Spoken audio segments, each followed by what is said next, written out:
Hello Libra, Sun, Moon, Rising, and Venus signs. Kamusta kayo? Sana po'y nasa mabuti kayong kalagayan. Welcome back po sa Star Tarot. Kung bago kayo dito, welcome din kayo. Thank you sa inyong support. I truly appreciate it. God bless you all, Libra. O na mensahe ninyo ay 8 of Cups. Ayan, so sa 8 of Cups energy, this is walking away from something. Now, Libra, baka kayo baka iiwanan na ninyo ang inyong sitwasyon.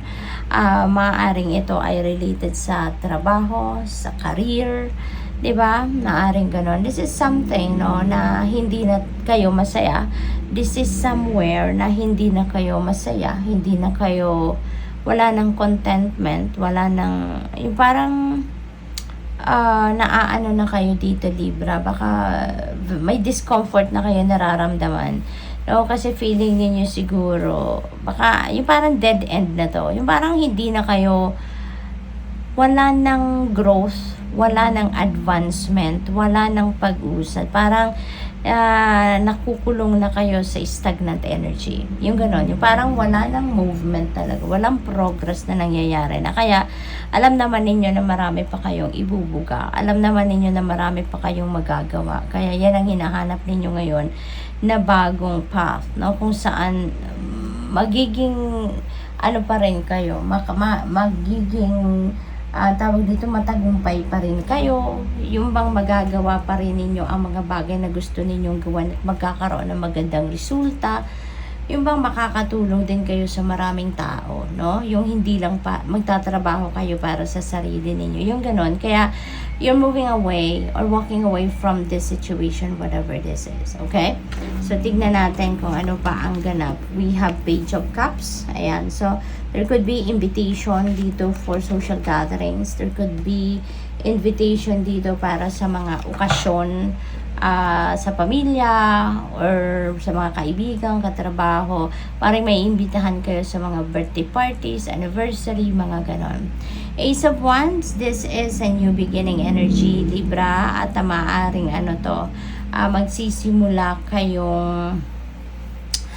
magsisimula kayo dito ng isang bagong chapter sa buhay ninyo. Could be bagong trabaho, career, negosyo, or anumang exciting na proyekto siguro na magagamit ninyo dito yung inyong talent, ang inyong gifts, yung mai-express ninyo yung inyong talent or gifts dito, Libra. What else? We have the Sun. Napakaganda. This is the most uplifting, the most exciting, no? Na energy. Kaya magiging masaya kayo dito, magiging triumphant, magiging optimistic, successful, material success, financial success, nandito, vitality, strength ninyo, maibabalik na ninyo yan sa sarili ninyo, yung ganun ba? So, magiging kayo, vibrant and excited, no? What else? We have Hermit energy. Ayan, so, kailangan ninyo dito na mag-solitude, kailangan ninyo na mag-spend time alone para nang sa gayon makapagnilay-nilay kayo, makapagmuni-muni kayo. Kailangan ninyo dito na mag-step back muna sa kung ano mga pinagkakaabalahan ninyo para makapagpahinga kayo at makapag-tune in kayo sa inyong sarili, sa soul ninyo, yung ganon. What else? We have 9 of Cups. This is a really beautiful energy because this is about happiness. This is about wish fulfillment. Kaya maaaring meron kayong mga wishes na magka-come to fruition sa ngayon. Maaaring meron kayong mga wishes na ibibigay na ng Divine Universe sa inyo. Meron kayong mga wishes na siguro kasagutan na yan, no? Ibibigay na yung sagot ng universe sa inyo sa ngayon.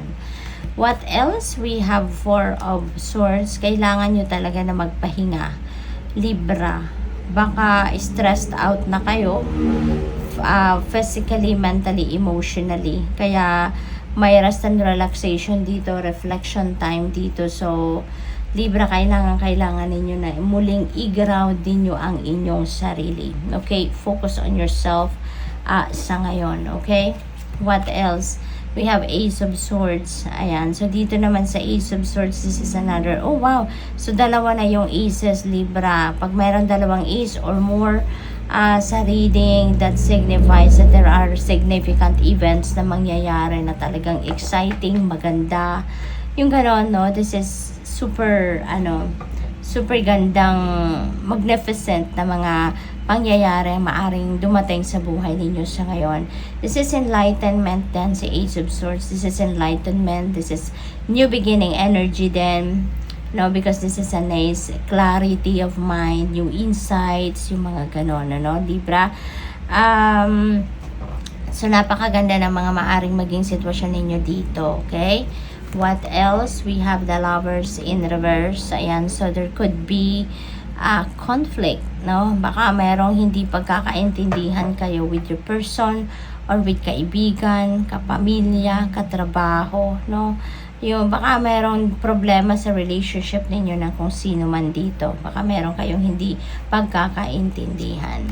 We have Empress. Napakaganda naman ni Empress, no? Napakaganda nitong energy pagdating sa inyong kaperahang aspeto. This is an abundant and prosperous energy, Libra. This is pagsisimula ng pagdating siguro ng inyong pangkaperahang aspeto na magandang pagbabago. Baka meron ditong mga financial blessings or financial opportunities na paparating na maghahatid sa inyo ng kasaganaan sa pera. Yung ganon. So, good luck. Thank you for watching. Love and light. Namaste.